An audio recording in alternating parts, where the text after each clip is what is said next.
bertarung di pengadilan untuk membuktikan keterangan Danu.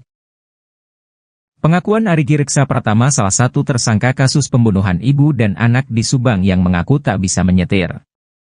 Namun dirinya diduga memiliki SIM A dan terus menjadi sorotan netizen. Arigi mengakui bahwa dirinya punya SIM A namun tak bisa menyetir. Arigi menjelaskan, SIM A tersebut ia peroleh saat bikin SIM kolektif bersama adik dan ibunya. Namun, pagi ini tersebar sebuah link Google Maps di media sosial yang menunjukkan rumah Mimin. Terlihat ada sebuah mobil Suzuki Ignis berwarna putih. Di kaca belakang mobil tersebut ada tulisan Agen BRI Link Eloero Gesal.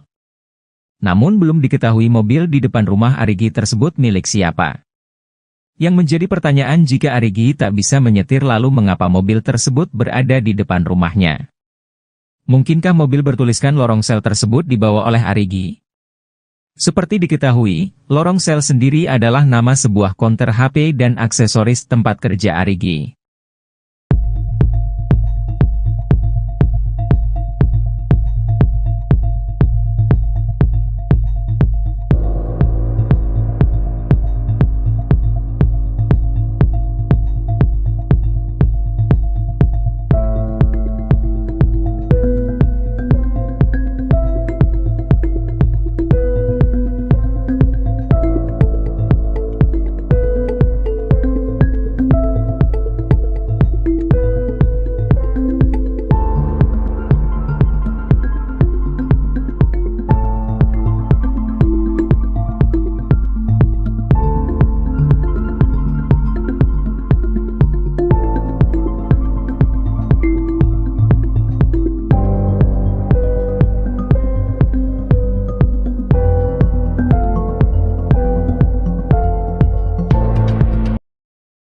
Terkuak misteri sopir mobil Alphard yang sempat membawa jenazah korban kasus Subang, Tuti Suhartini dan Amalia Ratu Mustika.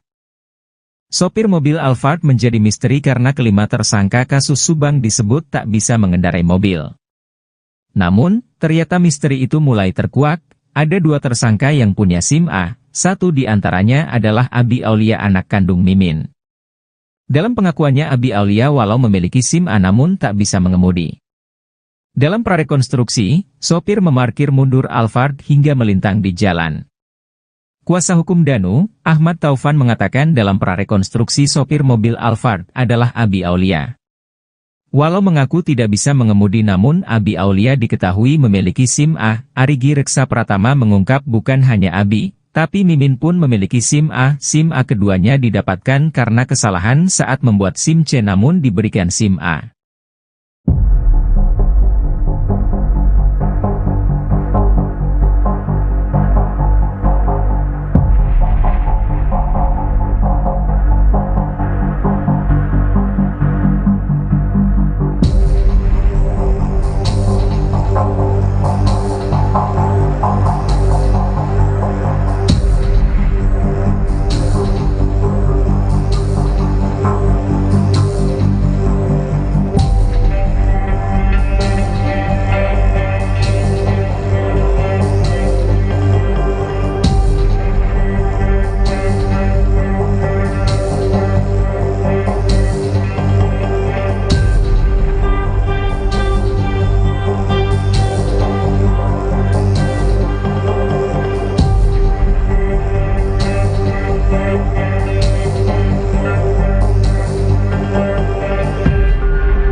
Tersangka kasus pembunuhan ibu dan anak di Subang, Muhammad Ramdhanu rupanya ikut mengeksekusi para korban.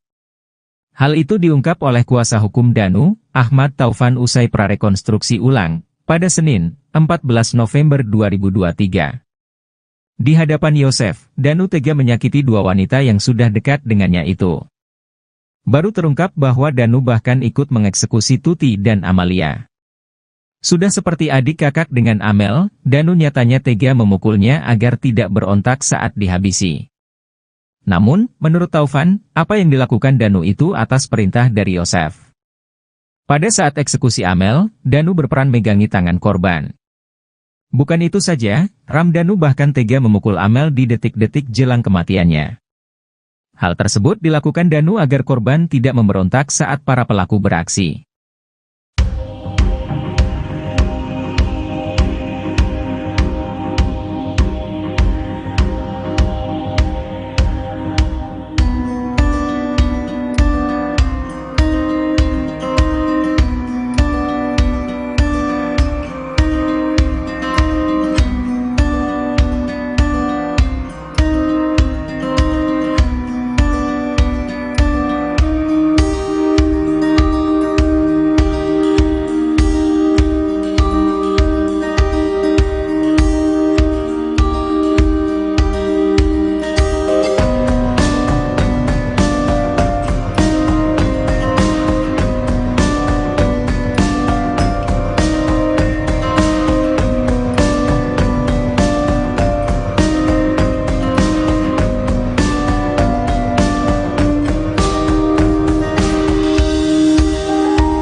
Berikut inilah titik terang keterangan dan adegan prarekonstruksi Danu yang jika benar bisa membuat Yosef tak bisa mengelak jadi otak pembunuhan Tuti Suhartini. Kasus perampasan nyawa ibu dan anak di Subang sedikit demi sedikit mulai menemukan titik terang. Sedikitnya muncul beberapa penemuan baru setelah salah satu tersangka, Danu bersaksi. Bahkan titik terang dari keterangan Danu tersebut dinilai dapat mengungkap petunjuk baru soal kebohongan tersangka lainnya, seperti Yosef. Danu, pemuda 23 tahun keponakan korban Tuti Suhartini itu sendiri menyerahkan diri ke Polda Jabar, 16 Oktober 2023, lalu. Setelah Danu menyerahkan diri, 4 tersangka lainnya ikut terseret, mereka adalah Yosef, suami sekaligus ayah korban, istri muda Yosef Mimin Mintarsih dan 2 anaknya, Arigi dan Abi. Namun 4 tersangka lainnya termasuk Yosef tak mengkuinya. Sementara Danu mengakui terlibat dalam pembunuhan kasus Subang tersebut. Namun, Danu mengaku hanya mengetahui peristiwa pembunuhan Tuti dan Amalia tersebut karena ada di TKP.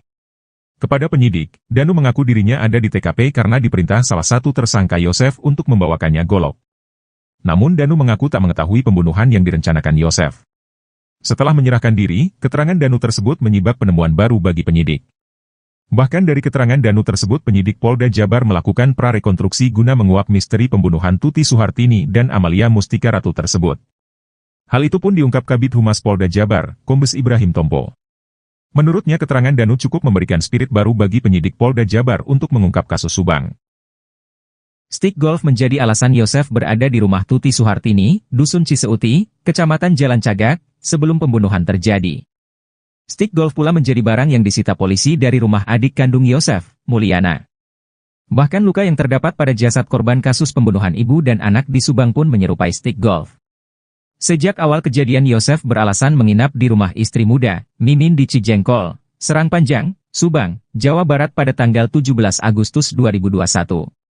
Pada tanggal 18 Agustus 2021, Yosef mengaku janjian dengan cadi golf bernama Dadang, ia lalu pulang ke rumah Tuti untuk mengambil stick golf dan melihat korban tewas.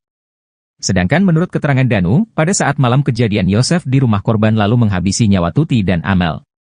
Direktorat Reserse Kriminal Umum Kombes Pol Surawan menerangkan stick golf ini akan dilakukan pengecekan dan analisis di laboratorium.